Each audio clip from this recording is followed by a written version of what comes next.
So for me, just two things that I'd like to highlight. One which I touched on briefly earlier, but I just want to elaborate a bit further. Today is really about collectively locating where our revolution lies. And I said it lies in three places: family, community, and sense of communal cause. And I want to just unpack that a little bit. When I speak about revolution lying in families, I mean that there has to be an intentional commitment for us to rebuild African families. And part of that means re-establishing the relationship between different members of the family, because that structure and that relationship has been broken. And the internet and capitalism has capitalized on it. So we now spend our time watching content where men intentionally disrespect women to such an extent that marriages are on the decline and people no longer even see a reason to commit to one another.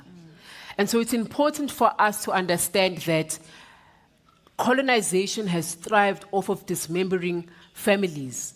And so the revolution lies in doing the exact opposite of what was imposed on us. It also means that we need in families to re-establish the role of women, which goes beyond her womb and her private parts. Women have always been a respectable part of the African family. They have always labored, they've been part of the economy, and that has to be re-established. The respect of women in our communities must be re-established. I want to then go on to communities, our African and Black communities as a whole. What we have been subjected to, folks, for hundreds of years is something called begging bowl syndrome.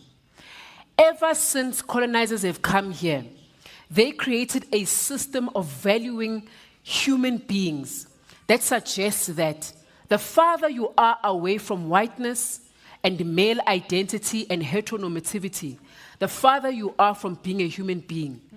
And the farther you are, the more you can be abused and sometimes even killed.